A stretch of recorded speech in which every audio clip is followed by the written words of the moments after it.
Hello friends, स्वागत है आपका हमारे चैनल झारखंड स्टडी 99 पर। फ्रेंड्स, आज के इस वीडियो पर कवर करेंगे जो हमारे झारखंड सचिवालय पेपर 2 हिंदी होने वाला है। उन पर जो आपको कुल मिलाकर जो है 8 कहानी पढ़ने हैं। तो 8 कहानी से संबंधित फ्रेंड्स जितने भी इम्पोर्टेंट MCQ टेस्ट हैं उसे आज की इस वीडियो पर संपूर्ण कहानी को ख़त्म करेंगे। और ये जो फ्रेंड्स सारे सवाल है इम्पोर्टेंट और सेलेक्टेड हैं, आपको जो है एग्ज़ाम पर इन्हीं वीडियो में से सवाल देखने को मिलेंगे। तो चलिए शुरू करते हैं आज की इस क्लास को। हमारा पहला कहानी होगा मधुआ, जिनके लेखक जयशंकर प्रसाद हैं। उनसे संबंधित जितने भी इम्पोर्टेंट क्वेश्चन बनते हैं वो शुरू करते हैं। पहला सवाल है, मधुआ कहानी किस समस्या को रेखांकित करती हुई कहानी है? बाल उत्पीड़न, बाल विवाह, बाल मजदूरी या A और C दोनों? इसका राइट आंसर हो जाएगा ऑप्शन नंबर डी, A और C दोनों। यानी मधुआ कहानी जो है बाल उत्पीड़न की समस्या को रेखांकित करती है और बाल मजदूरी को भी रेखांकित करती है। दूसरा सवाल है, जयशंकर प्रसाद ने मधुआ कहानी द्वारा प्रकट की है, क्या प्रकट की है? शराबी की मानवीय संवेदना, शराबी का भ्रष्ट आचरण, शराबी कर्तव्य निष्ठा या शराबी की कर्तव्य परायणता? तो इसका राइट आंसर हो जाएगा शराबी की मानवीय संवेदना। मधुआ कहानी पर जो है जयशंकर प्रसाद ने शराबी की जो मानवीय संवेदना है उन्हें प्रकट किया है, प्रस्तुत किया है अपने कहानी में। अगला सवाल है, शराबी का मानना था, क्या मानना था शराबी का? तो इसका राइट आंसर हो जाएगा ऑप्शन नंबर बी कि मौज मस्ती की एक घड़ी एक लंबे दुखपूर्ण जीवन से अच्छी है। यह शराबी का मानना था। चौथा सवाल है, निम्न में से कौन मधुआ कहानी का पात्र नहीं है? ठाकुर सरदार सिंह, शराबी, मोहन या लल्लू? तो इसका राइट आंसर हो जाएगा मोहन। मोहन जो है यह मधुआ कहानी का पात्र नहीं है, जबकि ठाकुर सरदार सिंह, शराबी और लल्लू ये तीनों कहानी के पात्र हैं। अगला सवाल है, ठाकुर सरदार सिंह का लड़का कहाँ पढ़ता था? तो ठाकुर जो सरदार सिंह है उनका लड़का लखनऊ में पढ़ता था। Option number C right answer हो जाएगा। ठाकुर सरदार सिंह का एक लड़का था जो कि लखनऊ पर जो है पढ़ाई करता था। अगले सवाल है, मधुआ कहानी का पात्र लल्लू कौन था? तो लल्लू जो है ठाकुर साहब का जमादार था। Option number B right answer हो जाएगा। ठाकुर साहब का जमादार कौन थे? तो लल्लू थे। नेक्स्ट सवाल की ओर चलते हैं। नेक्स्ट सवाल है, शराबी गली में किसे घसीटता हुआ लेकर गया था? शराबी जो है गली में किसे घसीटता हुआ लेकर गया था? तो मधुआ को लेकर गया था। Option number D right answer हो जाएगा, मधुआ को घसीटता हुआ लेकर गया था। नेक्स्ट सवाल है, अच्छा सुनिए सवेरे कोहरा पड़ता था, अच्छा सुनिए सवेरे कोहरा पड़ता था, मेरे धुआं से कंबल सा वह भी सूर्य के चारों ओर लिपटा था, हम दोनों मुंह छिपाए खड़े थे। कहानी की यह पंक्तियाँ किस पात्र द्वारा कही गई है? तो यह पंक्तियाँ जो है शराबी के द्वारा कही गई है। तो सुअर रोता क्यों है? कुंवर साहब ने 2 ही लातें लगाई है, कोई गोली तो नहीं मार दी। कहानी की यह पंक्तियाँ किस पात्र के द्वारा कही गई है? तो यह जो है लल्लू के द्वारा कही गई है। Option number C right answer हो जाएगा। लल्लू कौन थे? तो ठाकुर साहब के जमादार थे। नेक्स्ट सवाल है, मधुआ के लिए भोजन का प्रबंध करने गया शराबी स्वयं को कहाँ खड़ा पाता है? ठाकुर के घर में, रेलवे फाटक पर, मिठाई की दुकान पर या शराबी की दुकान पर? इसका राइट आंसर हो जाएगा मिठाई की दुकान पर। शराबी जो है 1 रुपया लेकर जो है मिठाई की दुकान पर जाते हैं और मिठाई और पूरी खरीद कर लाते हैं, क्योंकि मधुआ को खिलाना था, इसीलिए शराबी मिठाई की दुकान पर जाते हैं। नेक्स्ट सवाल की ओर चलते हैं। नेक्स्ट सवाल है, मधुआ कहानी के संबंध में कौन सा कथन असत्य है? आपको असत्य कथन का चयन करना है। मधुआ बाल उत्पीड़न को चित्रित करती कहानी है। कहानी पात्र ठाकुर को कहानी सुनने का चस्का था। सी पर है, ठाकुर द्वारा शराबी को कहानी सुनाने पर रुपये दिए जाते थे।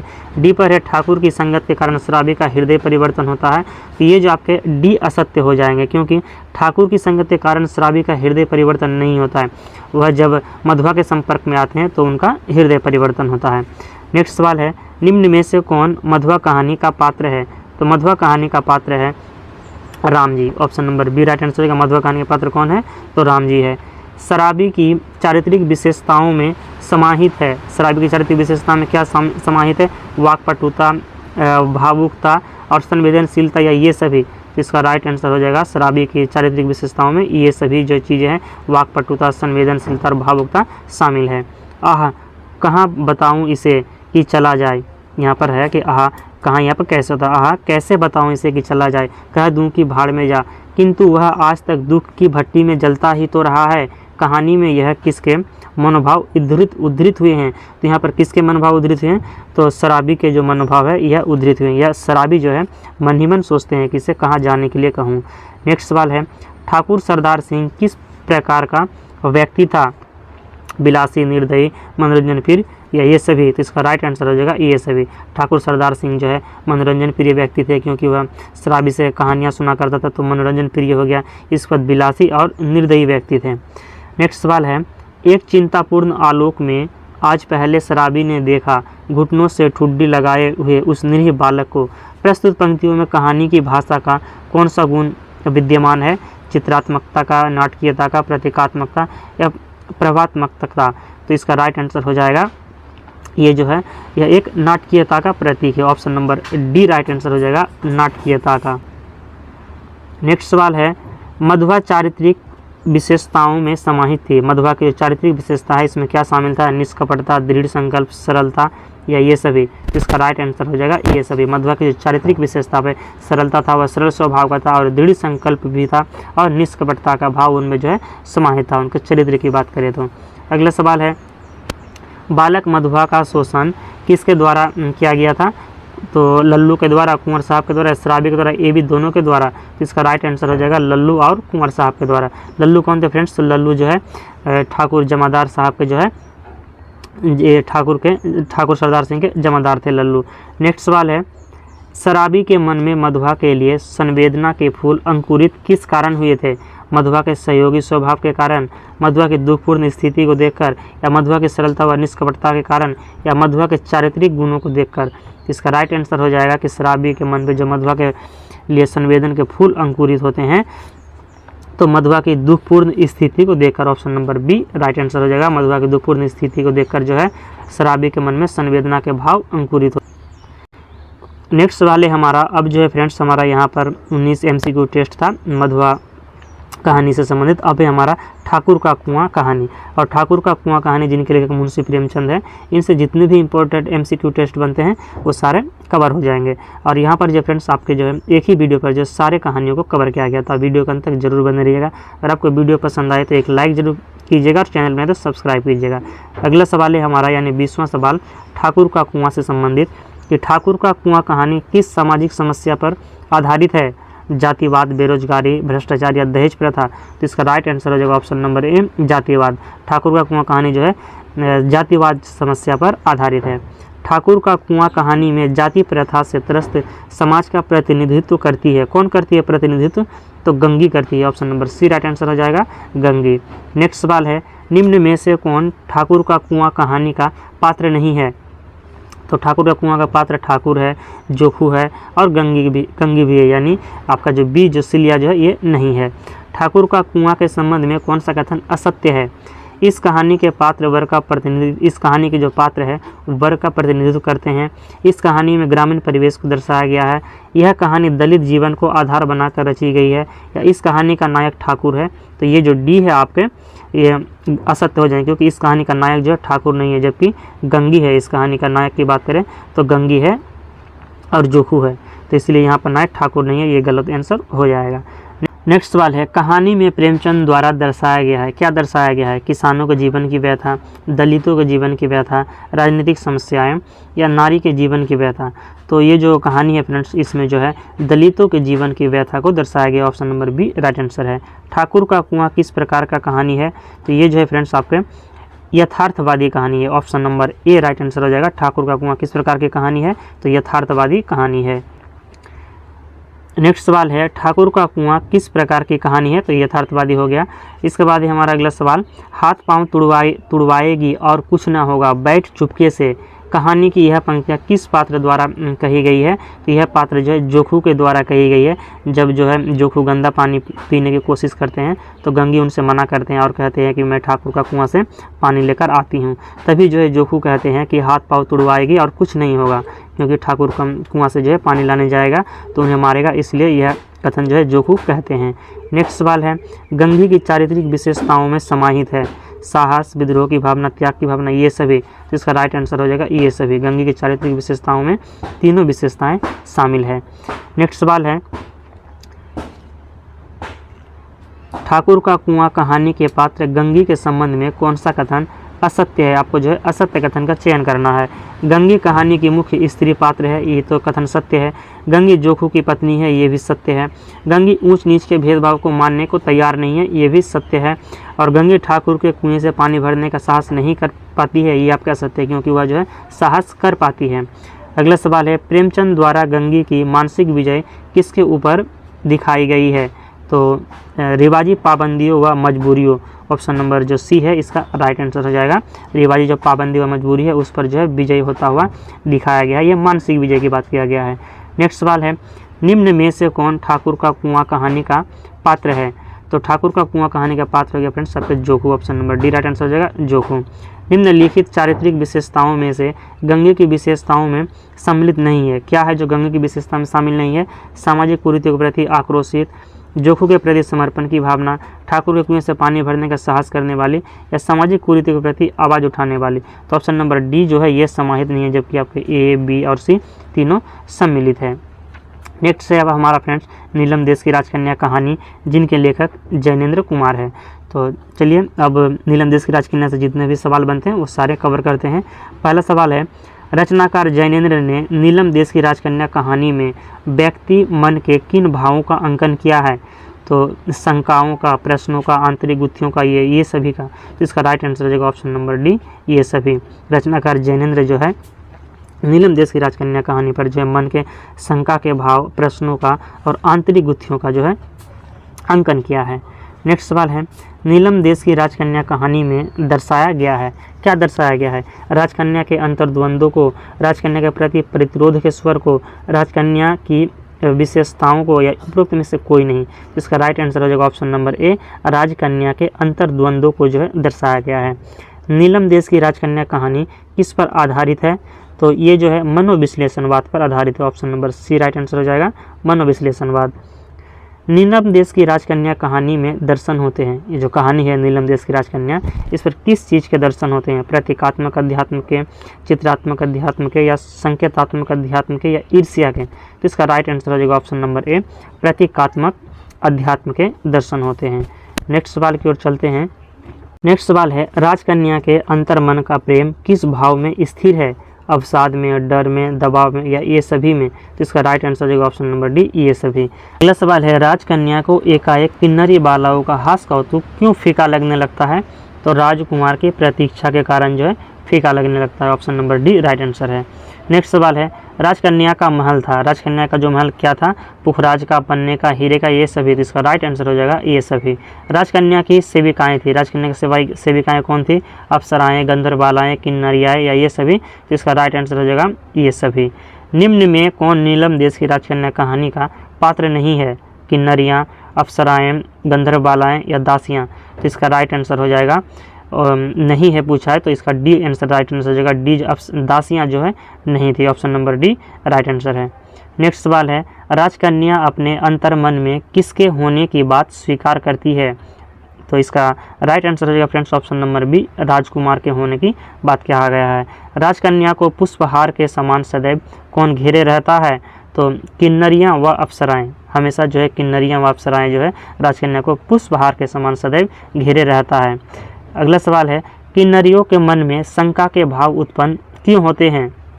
तो इसका मन पे जो है शंका के भाव उत्पन्न होते हैं कि राजकन्या का जो बेमन है उनके साथ रहने के कारण शायद बेमन हो गया, इसीलिए जो है किन्नरियों के मन शंका के भाव उत्पन्न होते हैं किन्नरियों के मन पे कि राजकन्या का जो बेमन है उनके साथ रहने के कारण ऐसा होता है। नेक्स्ट सवाल है, पगली ढिठ ढिठ मैं कहाँ अलग हूँ और कहीं मेरे सिवा कुछ है भी जो डरती है, वह क्यों नहीं देती कि मैं नहीं हूँ, क्योंकि मैं तो तेरे नहीं मैं भी रहूँगा। यहाँ किसके अंतर्मन के भाव जो है व्यक्त हुए हैं? तो यहाँ पर राजकन्या के जो मन के भाव व्यक्त हुए हैं। रचनाकार द्वारा किसके माध्यम से किशोरी राजकन्या के प्रेम को व्यंजित करने का प्रयास किया गया है? तो मिथक प्रेम किया गया है फ्रेंड्स। ये जो राजकन्या का जो प्रेम है यह एक प्रकार का मिथक है, यानी झूठ है, तो option number B right answer हो जाएगा। नेक्स्ट सवाल है, ओ राजकन्या देख चारों ओर सब खोखला है कि नहीं? अरे ओ कुछ नहीं है, तेरे मन के भीतर का राग एक रोग है। यह भाव किसके द्वारा उत्पन्न हुए हैं? तो तो ये जो भाव है यह उत्पन्न हुए हैं राजकन्या के अंतर्मन के द्वारा। Option number C right answer हो जाएगा, राजकन्या के अंतर्मन के द्वारा। नेक्स्ट से फ्रेंड्स अब हमारा अगला कहानी है परिंदे कहानी, जिनके लेखक निर्मल वर्मा है। तो परिंदे कहानी से जितने भी सवाल हैं ये भी कवर करते हैं इस पार्ट में। तो अगला सवाल है हमारा कि निम्नलिखित में से कौन सा पात्र परिंदे कहानी का है। तो परिंदे कहानी का पात्र आपके हो जाएंगे Julie, Miss Wood, Mister Hubert, ये सभी। ऑप्शन नंबर डी हो जाएगा, ये तीनों जो है परिंदे कहानी के ही पात्र हैं। परिंदे कहानी है, परिंदे कहानी किस प्रकार का कहानी है, प्रतीकात्मक, आदर्शवादी, यथार्थवादी या ये सभी। तो इसका राइट आंसर हो जाएगा ऑप्शन नंबर ए, परिंदे कहानी जो है यह एक प्रकार का प्रतीकात्मक कहानी है। Option number A right answer हो जाएगा, परिंदे कहानी प्रतीकात्मक कहानी है। नेक्स्ट सवाल की ओर चलते हैं। नेक्स्ट सवाल की ओर चलने से पहले फ्रेंड्स अगर आपको हमारा वीडियो पसंद आ रहा है तो एक लाइक जरूर कीजिएगा और चैनल पे तो सब्सक्राइब कीजिएगा और वीडियो को शेयर भी कीजिएगा। अगला सवाल है हमारा परिंदे कहानी में कहानीकार ने परिंदों के माध्यम से किस ओर संकेत किया है। तो इस पर जो है किस ओर संकेत किया है, तो मनुष्य जीवन की एक विशेष स्थिति की ओर संकेत किया है। अगला सवाल है परिंदे कहानी की नायिका के संबंध में कौन सा कथन सत्य है। तो वह मृत की स्मृति में जीती है, हॉस्टल के मायूस माहौल में जीवन बिताती है, या ए और बी दोनों, या डी पर है कि वह अतीत को छोड़ भविष्य की ओर अग्रसर है। तो इसका राइट आंसर हो जाएगा ए और बी दोनों, यानी परिंदे कहानी की जो नायिका है वह मृत्यु की स्मृति में जीती है और हॉस्टल के मायूस माहौल में जीवन बिताती है। नेक्स्ट सवाल है हमारा कहानी की नायिका लतिका की समस्या है। ये जो कहानी की नायिका लतिका है इनकी समस्या क्या है, तो इसका राइट आंसर हो जाएगा कि स्वतंत्रता या मुक्ति की समस्या, अतीत से मुक्ति की समस्या, ए और बी दोनों, यानी सी राइट आंसर हो जाएगा ए और बी दोनों। ये दोनों समस्या से जो है लतिका जो है जूझती है। परिंदे कहानी आधुनिक भाव बोध के किस अंश को व्यक्त करती है। तो क्षण बोध की प्रवृत्ति को, अकेलेपन की त्रासदी को, या मानसिक अवहेलना को, या ये सभी। तो इसका राइट आंसर हो जाएगा ऑप्शन नंबर डी ये सभी जो है त्रासदी को यानी व्यक्त करती है, अंश को व्यक्त करती है परिंदे कहानी पर। नेक्स्ट सवाल है परिंदे कहानी का शीर्षक किस मनोभाव को व्यक्त करता है। तो परतंत्र पक्षी को व्यक्त करता है। परिंदे कहानी में केंद्रीय पात्र क्या है, तो मिसेस लतिका, मिस लतिका जो है परिंदे कहानी की केंद्रीय पात्र है, यानी इसे जो है केंद्र में रखकर परिंदे कहानी की रचना किया गया है। कहानी में परिंदे को किसका प्रतीक कहा गया है, तो इस पर जो है लतिका की मनोस्थिति, कहानी में जो परिंदे है जो है या किसका प्रतीक है, तो लतिका की मनोस्थिति का।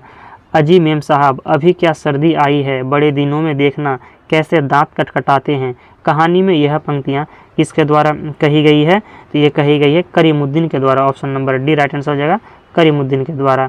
नेक्स्ट सवाल है निम्न में से कौन परिंदे कहानी का पात्र नहीं है, कौन सा है जो एक कहानी, तो करीमुद्दीन कहानी का पात्र है।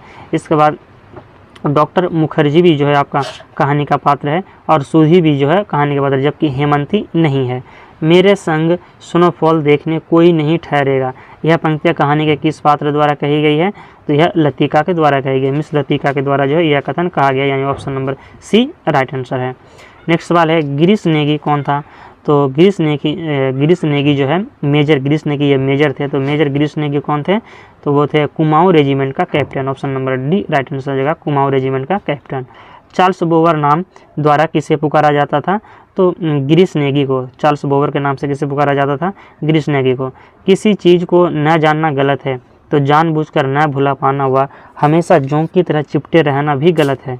डॉक्टर मुखर्जी द्वारा यह कौन सा भाव जो है प्रकट किया गया है, तो यह जिजीविषा का भाव प्रकट किया। Option number B right answer हो जाएगा, जिजीविषा का, जो कि डॉक्टर मुखर्जी परिंदे कहानी का एक पात्र है।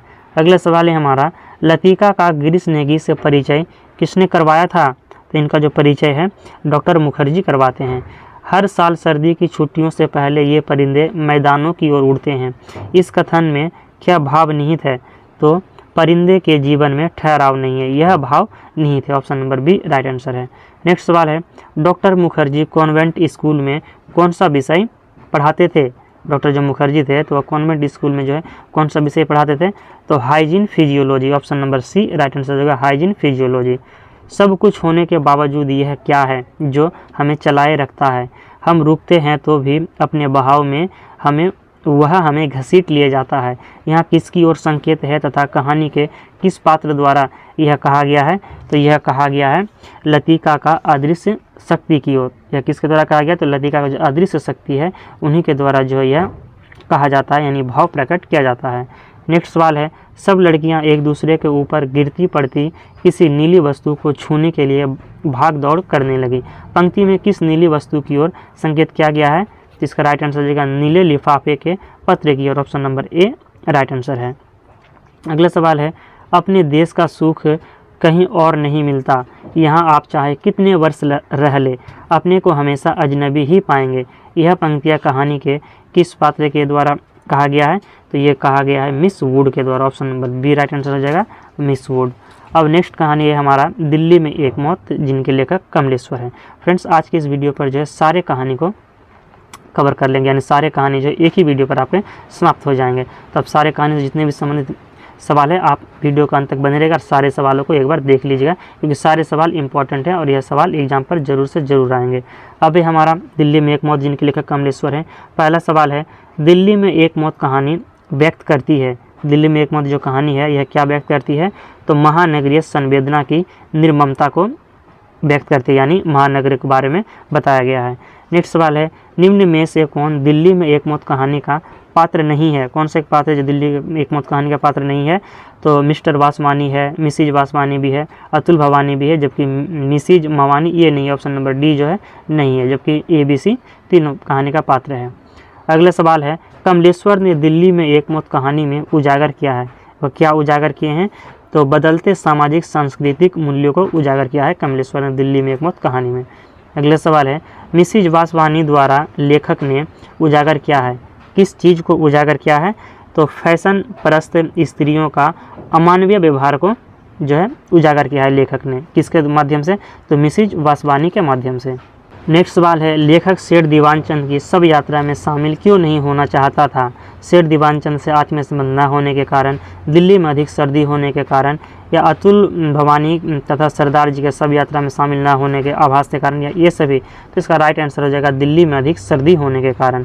दिल्ली में एक मौत किसकी दृष्टि से बहुचर्चित कहानी है?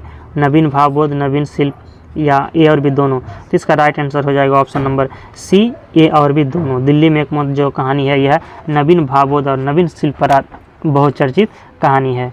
नेक्स्ट सवाल है, अब मौत का बहाना बनाकर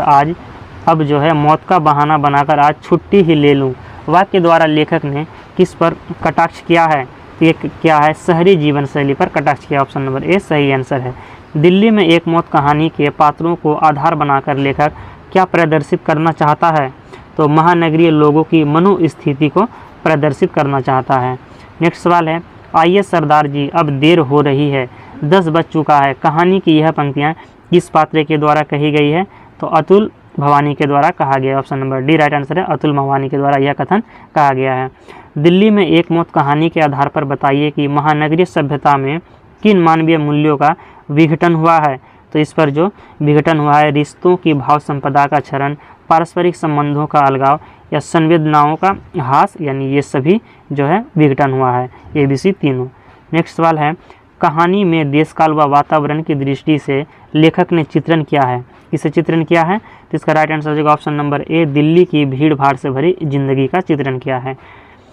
कमलेश्वर की दिल्ली में एक मौत कहानी में कैसी भाषा का सामंजस्य स्थापित हुआ है? तो व्यंग्यात्मक शैली का और कमेंट्री शैली का, ए और बी दोनों सही आंसर हो जाएगा। किस भाषा शैली का सामंजस्य स्थापित हुआ है? तो व्यंग्यात्मक शैली और कमेंट्री शैली। नेक्स्ट सवाल है, दिल्ली में एक मौत कहानी की भाषा शैली क्या है? तो इसकी जो भाषा शैली है सरल है, सहज है और पात्र के अनुकूल है, यानी ये सभी आंसर हो जाएगा। निम्न में से कौन दिल्ली में एक मौत कहानी का पात्र है? सेठ अमीरचंद, नीतूल, मिस्टर वासवानी या गजाधर बाबू? यहाँ पर पूछा है कौन सा दिल्ली में मौत कहानी का पात्र है, तो इसका राइट आंसर हो जाएगा option number B, Mister Vaswani. Mister Vaswani जो है दिल्ली में एक मौत कहानी का पात्र है। नेक्स्ट सवाल है, कमलेश्वर द्वारा रचित दिल्ली में एक मौत कहानी का उद्देश्य क्या है? तो इसका उद्देश्य है शहरी व्यक्तियों की अमानवीय प्रवृत्ति को उजागर करना। कहानी में लेखक कमलेश्वर द्वारा किस प्रकार की अभिव्यक्ति को प्रस्तुत किया गया है? तो इसमें व्यंग्यात्मक अभिव्यक्ति को प्रस्तुत किया गया। Option number A right answer है। नेक्स्ट सवाल है, उषा प्रियंवदा की वापसी कहानी जीवन की किस स्थिति को व्यक्त करती है? तो इसका राइट आंसर हो जाएगा ऑप्शन नंबर ए, पारिवारिक संबंधों की प्रगाढ़ता एवं मधुरता में आए परिवर्तन को व्यक्त करती है। नेक्स्ट सवाल है हमारा, नई कहानी है। नई कहानी है, यहाँ पर 4 ऑप्शन दिए गए हैं। तो नई कहानी जो है संदर्भित है, या नई कहानी जो है उजागर करती है तो जीवन की ऊब और उदासी की दास्तान है। नई कहानी जीवन की ऊब और उदासी की दास्तान है। नेक्स्ट सवाल है, वापसी कहानी की विशेषता क्या है? तो ये जो वापसी कहानी है इसकी विशेषता है कि कहानी में नई कहानी का शिल्प अपने श्रेष्ठता के रूप में प्रकट हुआ है। Option number D right answer है। निम्न में से कौन वापसी कहानी का पात्र नहीं है?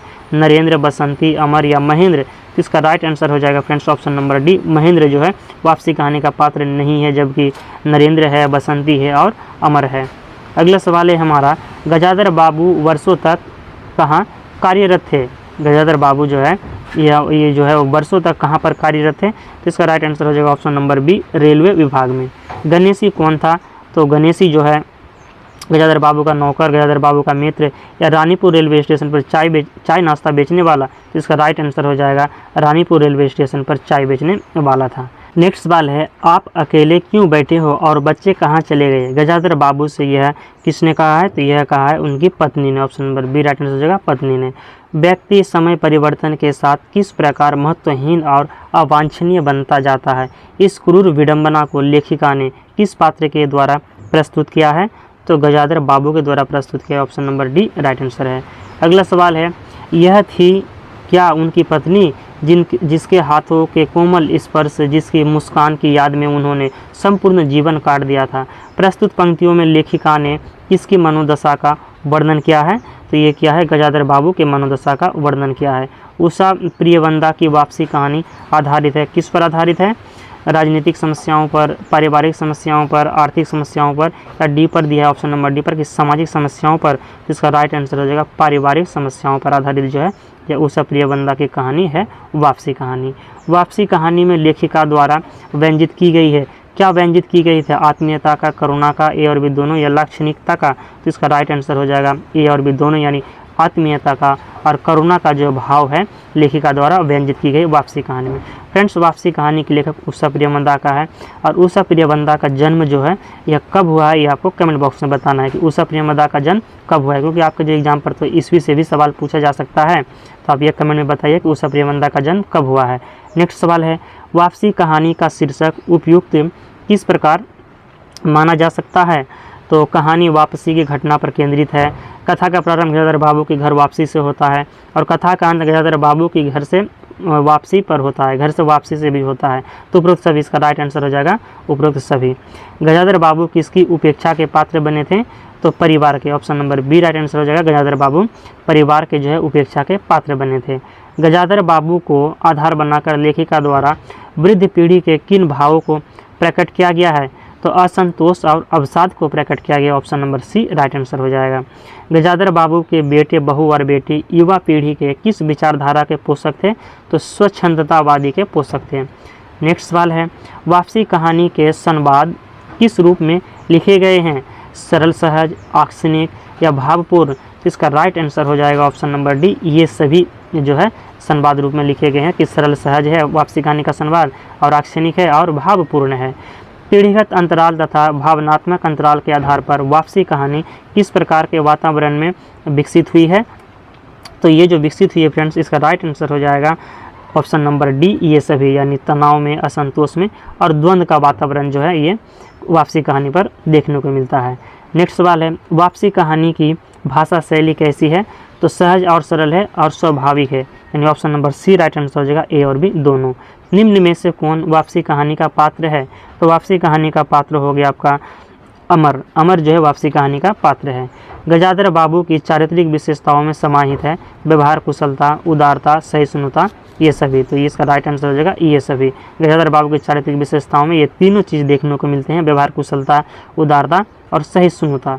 नेक्स्ट सवाल है, वापसी कहानी के माध्यम से उषा प्रियंवदा द्वारा प्रस्तुत की गई है किस चीज़ को जो है प्रस्तुत किया गया है? तो युगीन यथार्थ की मार्मिक झांकी को जो है प्रस्तुत किया गया। Option number C right answer हो जाएगा। वेरी इंपॉर्टेंट सवाल। वापसी कहानी के माध्यम से जो उषा प्रियंवदा द्वारा किस चीज़ को प्रस्तुत किया गया है, तो युगीन यथार्थ की मार्मिक झांकी को। अब है हमारा नेक्स्ट कहानी है अभिशप्त, और अभिशप्त कहानी के लेखक है फ्रेंड्स यशपाल। तो चलिए अभिशप्त से जितने भी सवाल बनते हैं सारे कवर करते हैं। तो हमारा सवाल है अभिशप्त कहानी के रचनाकार कौन है, तो यशपाल है। निम्न में से कौन प्रेमचंदोत्तर युगीन प्रमुख रचनाकार है, तो इसका राइट आंसर हो जाएगा option number C Yashpal. Yashpal का अगर बात करें फ्रेंड्स जन्म कब हुआ है, तो यशपाल का जन्म हुआ है 1903 ईस्वी में। आप ये भी पॉइंट याद रखिएगा, यशपाल का जन्म कब हुआ है, 1903 ईस्वी में। नेक्स्ट सवाल है अभिशप्त कहानी में रचनाकार ने किस वर्ग के प्रति विशेष सहानुभूति प्रकट की है, तो निम्न वर्ग के प्रति सहानुभूति प्रकट की है। अभिशप्त कहानी में किस समस्या का चित्रण किया गया है, तो इस पर जो है भूख की समस्या का चित्रण किया गया। Option number D right answer हो जाएगा, भूख पर ही आधारित है, क्योंकि भूख की वजह से ही जो है एक 5 वर्ष के लड़के जो है अपने छोटे भाई की जो है हत्या कर देते हैं। 5 वर्ष के जो बच्चे हैं अपने छोटे भाई की हत्या कर देते हैं भूख की वजह से, इसीलिए जो अभिशप्त कहानी है भूख की समस्या पर आधारित कहानी है। अगला सवाल है हमारा लेखक मेले में लगे पार्क का आनंद लेने के लिए कहाँ जाता है, अमीनुद्दौला पार्क, रिश्तेदार के घर, मेले के परिसर या शुक्ला जी के घर। तो इसका जो राइट आंसर है हो जाएगा, इसका right answer option number D Shukla ji के घर जाते हैं लेखक मेले का आनंद लेने के लिए। और मेला जो है फ्रेंड्स यहाँ पे अमीनुद्दौला पार्क में मेला लगता है। जिस बालक ने नवजात शिशु की हत्या की थी उसकी आयु कितनी थी, तो 5 वर्ष थी। 5 वर्ष के बालक ने किसकी हत्या की थी, तो अपने छोटे भाई की। Option number C right answer हो जाएगा, अपने छोटे भाई की। नेक्स्ट सवाल है लेखक ने अभिशप्त किसे कहा है, स्वयं को, मिस्टर शुक्ला को, झल्ली वाले को या 5 साल के बालक को, तो इसका राइट आंसर हो जाएगा 5 साल के बालक को। लेखक के अनुसार बच्चे द्वारा की गई हत्या के लिए उत्तरदायी का कारण क्या था, तो भूख कारण था। Option number A right answer हो जाएगा, भूख। नेक्स्ट सवाल है जन्म से पाप करने के लिए मजबूर यह अभिशप्त क्या कभी पाप मुक्त हो सकेंगे, यह कथन जो है किसका है, तो लेखक का है। Option number C right answer हो जाएगा, यह कथन लेखक का है। नेक्स्ट सवाल है हमारा अभिशप्त कहानी में प्रयुक्त भाषा शैली कौन सी है, तो इसकी जो भाषा शैली है आत्मभाषण शैली। Option number B right answer हो जाएगा, आत्मभाषण शैली। मिस्टर शुक्ला के अनुसार निम्न वर्ग में व्याप्त भूख की समस्या का मूल कारण क्या है, तो इनका जो मूल कारण है निम्न वर्ग के कर्म। निम्न वर्ग के कर्म जो है या मिस्टर शुक्ला के अनुसार व्याप्त भूख की समस्या का मूल कारण है। नेक्स्ट वाले हमारा अब मिसपाल जिनके लेखक मोहन राकेश हैं। तो मिसपाल कहानी के लेखक मोहन राकेश हैं। तो यहाँ पर हो गया मिसपाल कहानी के रचनाकार कौन है, तो मोहन राकेश हैं। मिसपाल कहानी का वर्ण विषय क्या है, यानी इसका विषय की बात करें तो इसका विषय क्या है, तो अविवाहित नारी की घुटन, नौकरी की पेशा नारी की घुटन, इस बदसूरत नारी की पीड़ा, यानी option number D right answer हो जाएगा। उपरोक्त सभी मिसपाल कहानी का ये तीनों वर्ण विषय है। नेक्स्ट सवाल है मिसपाल कहानी का केंद्रीय पात्र कौन है, तो इसका राइट आंसर हो जाएगा ऑप्शन नंबर सी मिसपाल। मिसपाल कहानी का केंद्रीय पात्र मिसपाल है। मिसपाल कहानी में मिसपाल के मन की कुंठा का क्या कारण था, तो सहकर्मी द्वारा मजाक उड़ाया जाना। Option number B right answer हो जाएगा। मिसपाल कहानी पर जो मिसपाल के जो मन पे कुंठा का भाव उत्पन्न होते हैं जिनके कारण से जो उन्हें नौकरी छोड़नी पड़ती है, इसका क्या कारण था, तो सहकर्मी द्वारा मजाक उड़ाया जाना उनका प्रमुख कारण था। अगला सवाल है सहकर्मियों के व्यंग्य से आहत होकर मिसपाल क्या निर्णय लेती है, तो नौकरी छोड़ने का निर्णय लेती है। मिसपाल को किसके संपर्क से अपनत्व का बोध होता है, किसके संपर्क में आने से, तो रणजीत के संपर्क में आने से। अगला सवाल है हमारा मिसपाल पुरानी नौकरी से त्यागपत्र देने के बाद भी किस में रुचि रखती है, रंजीत में, वहाँ के वातावरण में, सहकर्मियों को अपने प्रति हो रही गपशप में, तो इसका राइट आंसर हो जाएगा सहकर्मियों की अपने प्रति हो रही गपशप में। निम्नलिखित में से कौन सा कारण मिसपाल को रंजीत से कटने पर विवश कर देता है, कौन सा कारण जो मिसपाल को रंजीत से काटने पर विवश कर देते हैं, तो इसका राइट आंसर हो जाएगा ऑप्शन नंबर सी ए और बी दोनों, यानी आहत भावनाएं और स्त्री अहम का जो भाव है जिस कारण से रंजीत से जो है वह मिलने पर यानी उससे बातें करने पर विवश हो जाते हैं। नेक्स्ट सवाल है मिसपाल कहानी में निम्नलिखित में से किसको घटनाओं और परिस्थितियों की अपेक्षा मुख्य रूप से उभारा गया है, तो इसका राइट आंसर हो जाएगा चरित्र की मूल संवेदना को। निम्नलिखित में से कौन सा पात्र संपूर्ण घटनाओं और परिस्थितियों का प्रत्यक्ष दृष्टा और भोक्ता है, इसका राइट आंसर है Ranjit. Option number A right answer हो जाएगा, प्रत्यक्ष रूप से जो दृष्टा और भोक्ता है तो रंजीत पात्र है। नेक्स्ट सवाल है मिसपाल कहानी के संवाद किसमें समर्थ है, मिसपाल कहानी के जो संवाद है किसमें समर्थ है, तो ये जो है आपके उपरोक्त सभी आंसर हो जाएंगे। कहानी को गति देने में, मूल संवेदना एवं पात्रों के बीच संबंध स्थापित करने में और चरित्रों की मनोस्थिति का विश्लेषण करने में। उपरोक्त सभी आंसर हो जाएगा। मिसपाल कहानी की भाषा में कौन सा गुण विद्यमान है? इस पर गुण की बात करें अगर तो इसमें है ये सभी, यानी सपाटता, सांकेतिकता और व्यंजकता, ये तीनों गुण जो है समाहित है यानी विद्यमान है। नेक्स्ट वाले हमारा, निम्न में से मिसपाल कहानी का उद्देश्य क्या है? इसके उद्देश्य की बात करें तो यांत्रिक एवं संवेदनाशील समाज में बदसूरत स्त्री की पीड़ा और एकाकीपन को सामने लाना, यह मिसपाल कहानी का उद्देश्य है। नेक्स्ट वाले अब है जो हमारा फ्रेंड्स विविध से संबंधित है, यानी सभी कहानियों को मिलाकर जो है विविध के सवाल बनते हैं, यानी इम्पोर्टेंट सवाल, ये आपके लिए इम्पोर्टेंट है, यानी ये सवाल आपको जरूर से जरूर अच्छी तरह से याद आना चाहिए।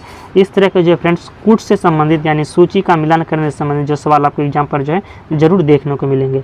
तो यहाँ पर दिया हुआ है सूची 1 और सूची 2। सूची 1 पर है कहानी और इधर कहानीकार, यानी इस कहानी का कहानीकार कौन है? तो ठाकुर का कुआं कहानी के लेखक कौन है? इसके बाद है मिसपाल, नीलम देश की राजकन्या और मधुआ।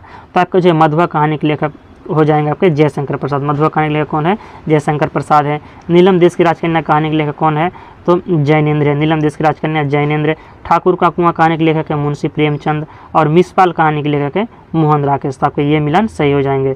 ठाकुर का कुआं मुंशी प्रेमचंद, मिसपाल मोहन राकेश, नीलम देश की राजकन्या जैनेंद्र कुमार और मधुआ कहानी के लेखक जयशंकर प्रसाद हैं। नेक्स्ट वाले हमारा सुमेलित कीजिए, यानी सूची 1 को सूची 2 से मिलान करना है। आपका इधर कहानी दिया हुआ, इधर पात्र है, यानी किस कहानी के जो है, यानी इस कहानी के जो है पात्र कौन है? तो इसका राइट आंसर हो जाएगा ऑप्शन नंबर बी हो जाएगा, 2, 1, 5 और 3। तो वापसी कहानी के जो पात्र हैं कौन है? तो नरेंद्र है। वापसी कहानी के पात्र नरेंद्र हो गया। दिल्ली में एक मौत कहानी के पात्र कौन है? तो अतुल मवानी है। मधुआ कहानी के पात्र कौन है? तो लल्लू है, जो ठाकुर सरदार सिंह के जमादार रहते, तो मधुआ का हो गया लल्लू। और परिंदे कहानी के जो पात्र हैं कौन है? तो डॉक्टर मुखर्जी है। यानी आपके जो है 2, 1, 5 और 3 आपके राइट आंसर हो जाएंगे। नेक्स्ट वाले हमारा सूची 1 को सूची 2 से मिलान करना यानी सुमेलित करना है। कहानी और इधर है कहानीकार। दिल्ली में एक मौत कहानी के लेखक कौन है? तो कमलेश्वर हैं। वापसी कहानी के लेखक उषा प्रियमवंदा है। अभिशप्त कहानी के लेखक कौन है? तो अभिशप्त कहानी के लेखक है यशपाल और परिंदे कहानी के लेखक है निर्मल वर्मा। तो आपका राइट आंसर होगा 1, 2 और 4 और 3। तो 1, 2, 4 और 3 कहाँ पर है? अब देख लीजिए 1, 2, 4 और 3 ऑप्शन नंबर सी पर, यानी 132 का जो है आपका option number C right answer है। नेक्स्ट सवाल है सुमेलित कीजिए, कहानी और पात्र है। दिल्ली में एक मौत कहानी के पात्र कौन है? तो मिसिज वासवानी। दिल्ली में एक मौत कहानी के पात्र मिसिज वासवानी।